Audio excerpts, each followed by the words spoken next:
Let's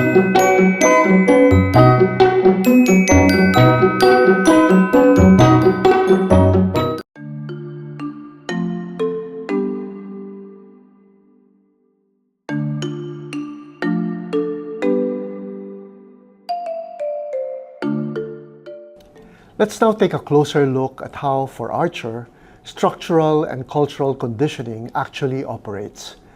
In what ways do structure and culture enable or constrain agency? And in what ways does agency act back on them? To be able to answer these questions, let's try to understand Archer's concept of situational logic, which she uses to link intransitive social conditions with the transitive actions of agents. Let's talk about structure first. How exactly does structure exercise its causal influence on agency? How does the system influence people, and does it rob them of their freedom?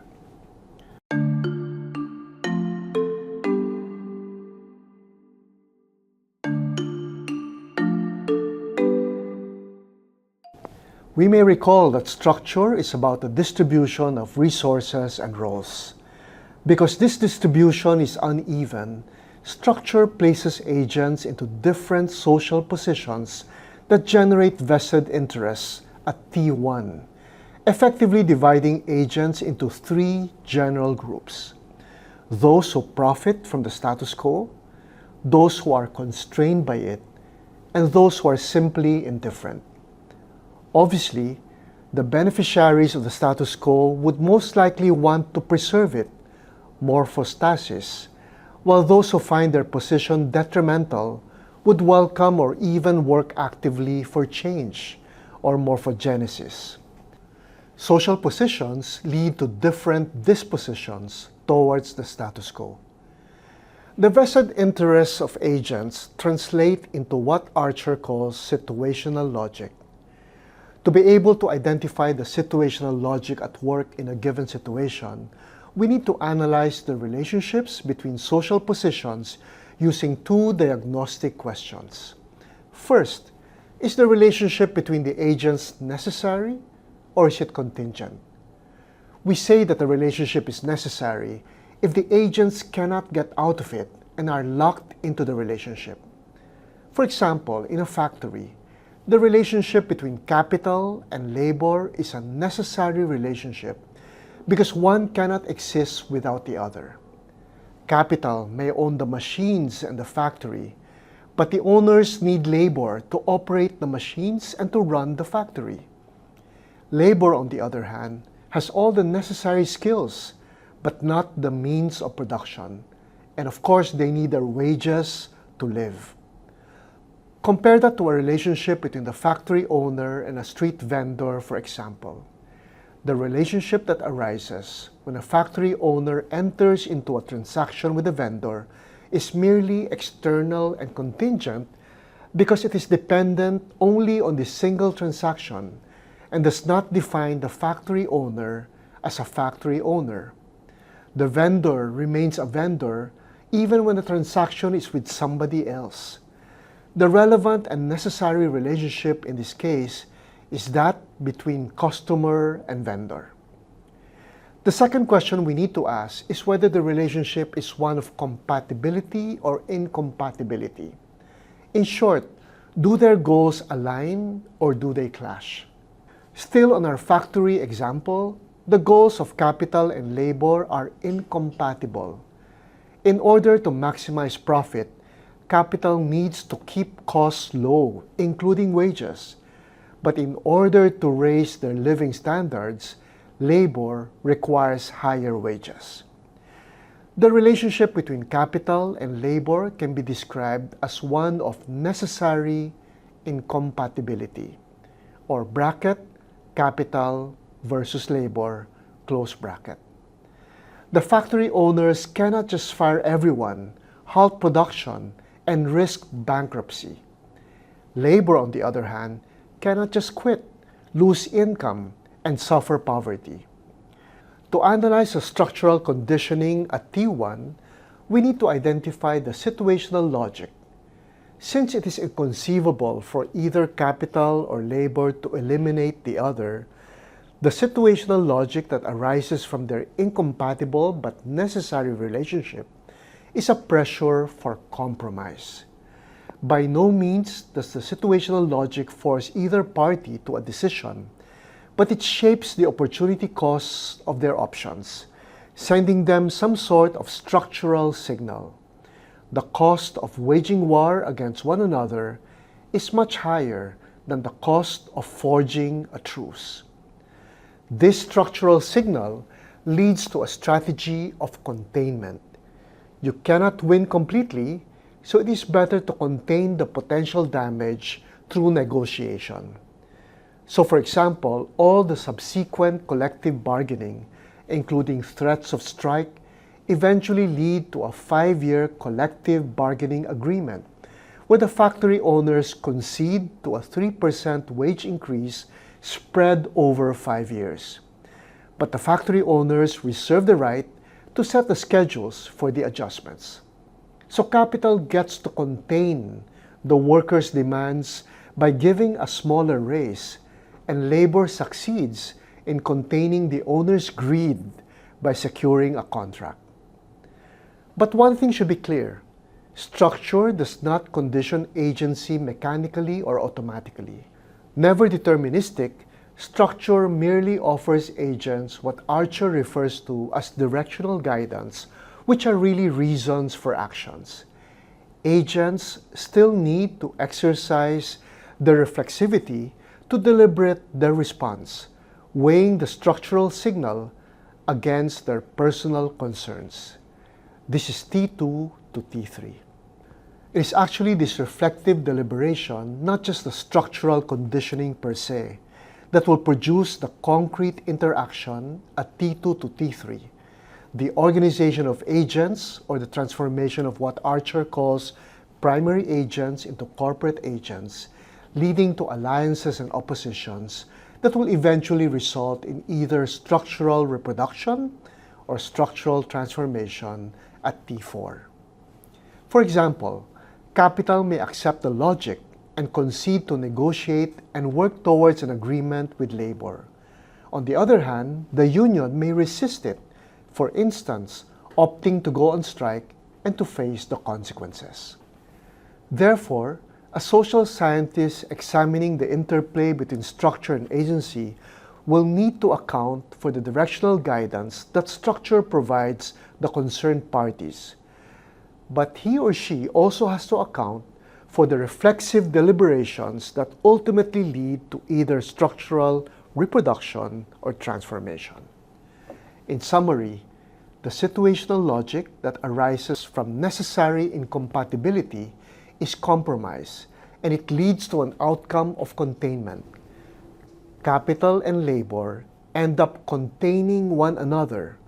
The owners are contained from making too much profit at the expense of the workers, and the workers are contained from demanding too much from the owners.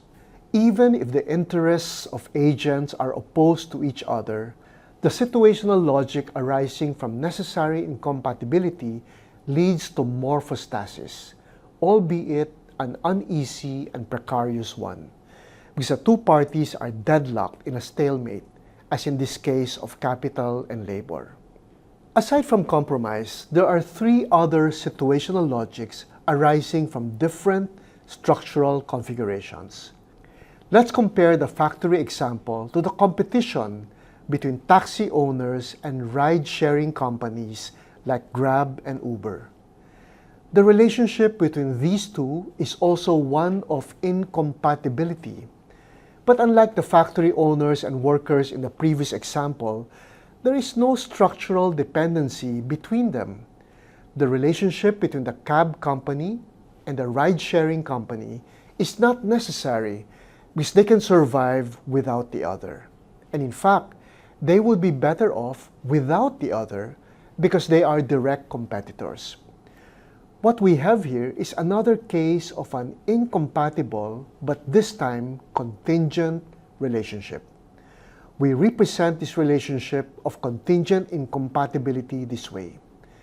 Taxi, versus ride-sharing without the brackets.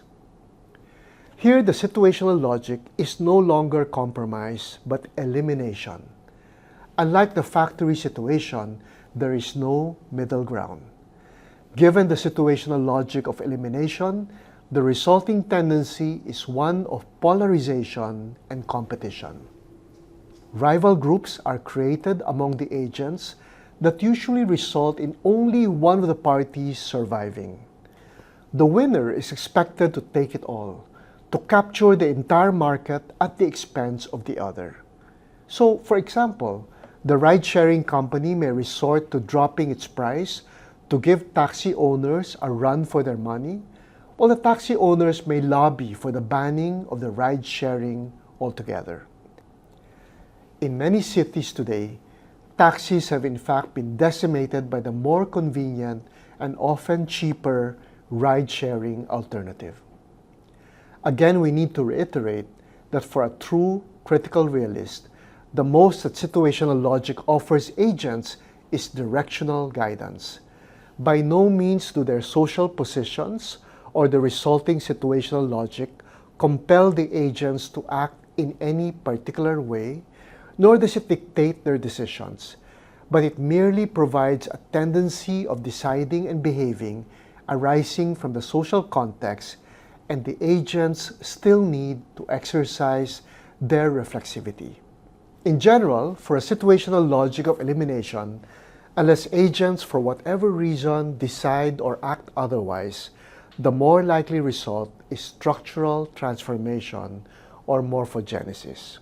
Also, Archer tells us that when the conditioning leads to structural morphogenesis, it will likewise result in agential morphogenesis, a redistribution of resources and roles even among the same people, and a regrouping of the primary and corporate agents.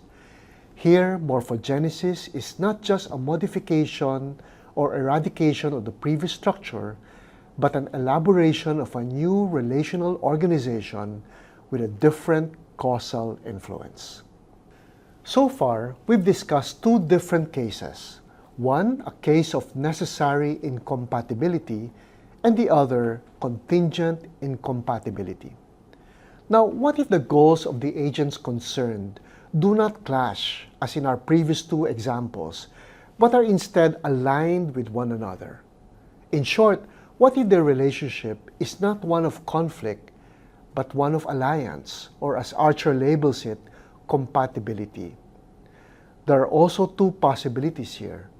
Necessary compatibility, where both parties need each other, and contingent compatibility, where they can exist without one another. An example of necessary compatibility is the relationship between the military and the defense industry. Not only do their interests align perfectly, but they also need each other. The military needs suppliers for their jets and other weapons, and the defense industry relies on the military as their only buyers. There is absolutely no conflict between their goals. In fact, a large military budget will also mean more sales and profit for the defense industry. Both are structurally conditioned to be allies in the defense and protection of the military budget. The situational logic arising from such necessary compatibility is protection. The tendency resulting from the structure is that the military and the defense industry protect their shared interests. This logic leads to a strategy of integration and solidarity. They stop acting as separate entities and form a solid bloc to fight peace activists and other lobbyists that are committed to cut defense spending. In principle, only a situational logic of protection, where there is necessary compatibility between the interests of agents, will naturally lead to morphostasis, or a reproduction of the status quo. All other situational logics, including compromise, will dispose agents to work toward some form of change. Finally, it is possible to have a compatible relationship that is merely contingent. Take, for example, this partnership between Walt Disney and Uniqlo, a global Japanese casual wear brand. Clearly, they belong to different industries and have no need for one another. But for the promotion of the Disney movie Zootopia 2, the two companies tied up for Uniqlo to release a special collection featuring the characters from the movie. What happens? Disney gets to promote its movie through Uniqlo, and Uniqlo gets to generate sales through its new collection, riding on the popularity of the Disney movie. Their relationship is one of mutual benefit, but not of mutual dependence. When we have such a case of contingent compatibility, the operative situational logic, according to Archer, is opportunism, leading to a strategy of diversification. The two parties establish a limited transactional relationship where both of them trade specific benefits without merging their identities or long-term interests. Because this relationship is one of convenience and not necessity, they use each other for mutual gain, but either one can opt out the moment the relationship is no longer beneficial. In principle, opportunism, as well as a subsequent diversification, tends towards morphogenesis. In summary, structure conditions agency not by determining behavior, but by supplying objective reasons for action arising from social positions and vested interests. This is situational logic. And then agents weigh and negotiate through reflexive deliberation. Finally, either morphostasis or morphogenesis results depending on the agent's decisions and actions.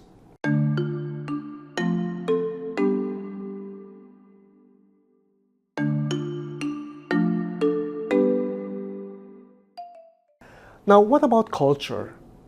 In what way does culture enable or constrain agency?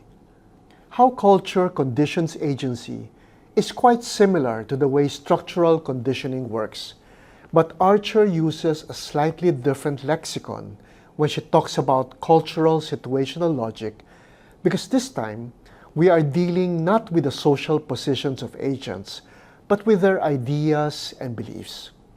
Whereas structural conditioning is about material interests, cultural conditioning is based on logical consistency, which for Archer is a property of the world of ideas. So this time, we are concerned not so much about consensus or conflict between people, but more about the logical consistency and contradiction between their ideas. So ideas can be compatible or contradictory. Likewise, the connection between ideas can be either necessary or contingent. They can either be closely linked to each other or relatively disconnected and autonomous. Hence, as in the case of structural conditioning, there are also 4 situational logics for culture, resulting from 4 possible relationships between ideas, and no longer between social positions. Let's start with ideas that are incompatible but intrinsically linked to one another. You will easily recognize this as a necessary relationship of incompatibility. But Archer calls this more properly a case of constraining contradiction. An example of this might involve a sectarian university that has a reputable science program, and this university finds itself facing a dilemma when it comes to teaching about the origin of the universe.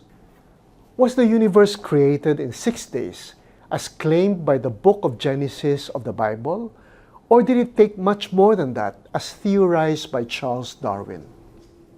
Since the university is both a Christian and academic institution, it is constrained to teach both the biblical account of creation and Darwin's theory of evolution. It cannot do away with either one of these 2 ideas.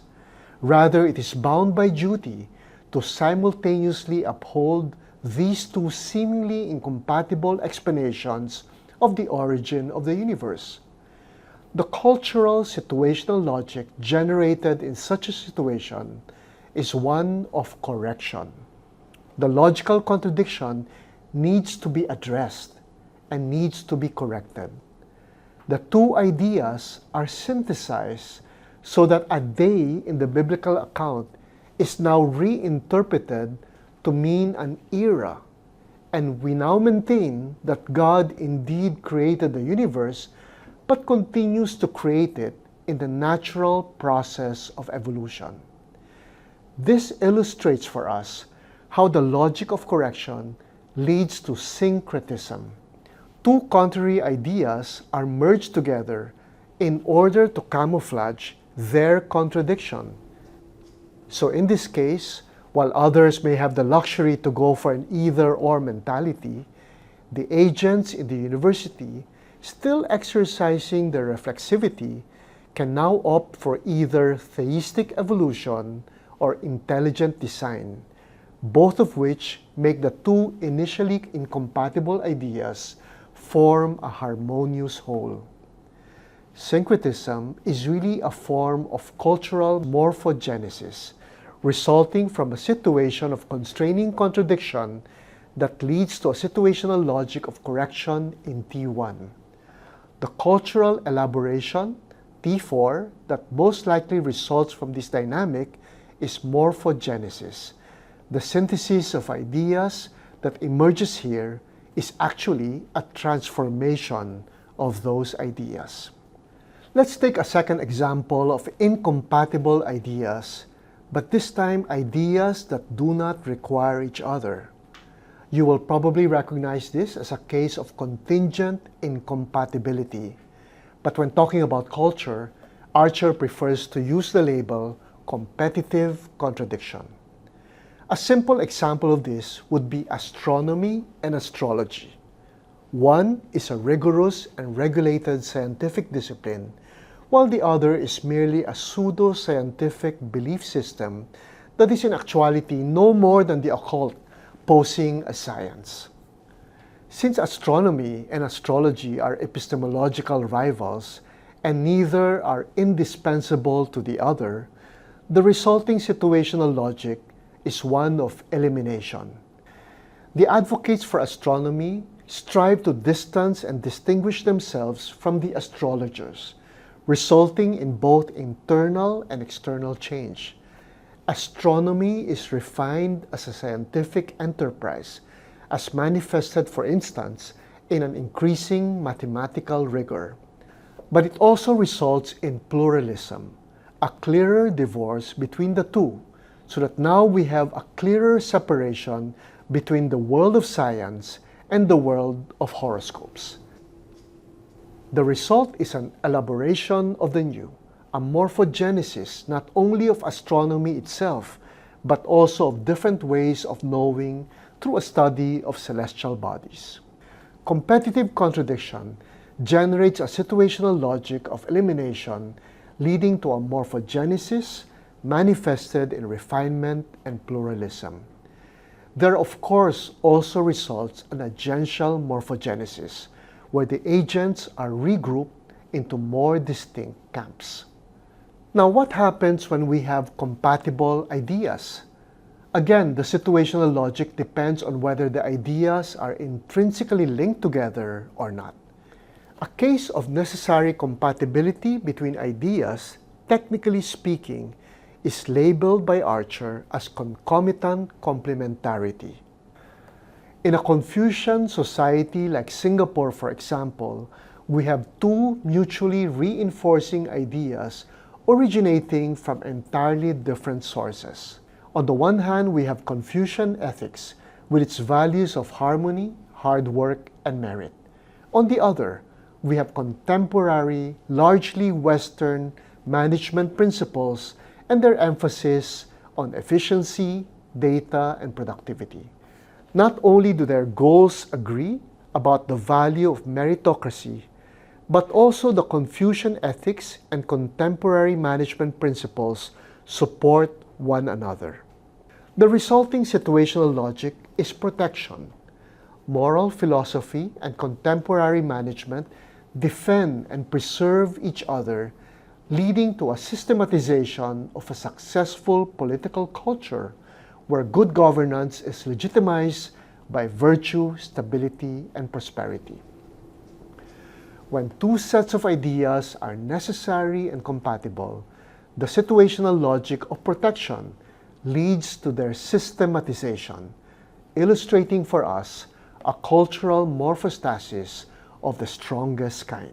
Finally, one example of contingent complementarity is the relationship between two languages like English and Filipino, or better known as Tagalog. These are two distinct language systems that do not need each other, but they are compatible because they can actually be mixed into a hybrid vernacular, Taglish. The situational logic arising from this case is one of opportunity. I can use any word from either language to get my message across more effectively. For example, why use the properly Tagalog phrase takdang panahon when I can be more easily understood when I say schedule? Hence, instead of the very formal and rather tedious, ano ang takdang panahon para sa klase natin, you might hear me say instead, kailan ba na-schedule ang klase natin? Or to sound more colloquial or familiar, I might opt to use a Tagalog word in an English sentence. So instead of saying, I want to mind my own business but, I could actually say, I don't want to make pakialam but. The likely outcome of such a situational logic is a diversification in the form of a hybrid code that is not only practical, but also rich and no less legitimate, despite protestations from linguistic purists and grammar cops who may dismiss Taglish as poor English or poor Tagalog. This is but one example of linguistic morphogenesis that is found in almost any culture that has been colonized. In summary, just like structure, culture impinges on agency, but not by determining belief, rather by supplying reasons for espousing or rejecting ideas arising from the logical relations between the ideas or the situational logic. Agents then weigh and negotiate through their reflexive deliberation, and the resulting cultural elaboration, whether a reproduction or transformation of culture, hinges on the decisions and actions of the agents concerned.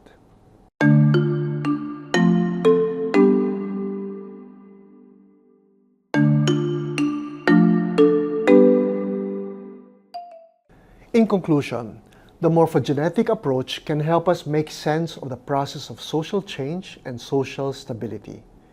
But we cannot overemphasize that structural and cultural conditioning never happens automatically or mechanically. It always unfolds in the open system of the social world. Moreover, it is always mediated by agency through people's exercise of their reflexivity. So generally speaking, outcomes in the social world almost always escape predictions. Also, when you think about it, 3 out of the 4 possible situational logics, whether structural or cultural, dispose the social world towards morphogenesis. In principle, only cases of necessary compatibility, both structural and cultural, lead to a reinforcement of the status quo or morphostasis. Incompatibility, both of vested interests and ideas, generally creates the friction that fuels morphogenesis. However, despite this, morphogenesis occurs more rarely than morphostasis in society. The reason is that, as we have seen, while the situational logics usually favor change, the establishment itself and people in general are both notoriously averse to friction and change. Hence, even while there are numerous reasons to justify change, the burden lies actually in making the change and working for that change. In principle, power and psychology tend to resist transformation. But let's end on a more hopeful note. Real change does take time. So it may just be the case that the morphogenetic cycle is simply taking much longer than we expect or want. What we consider morphostasis may actually be just morphogenesis in slow motion. So we may need to exercise patience, but at the same time, we need to continue to exert every effort to work for social transformation, allowing no diminishment of our sense of urgency. The late Jesuit sociologist Jack Carroll puts it best. Real change takes time. Therefore, there is no time to lose.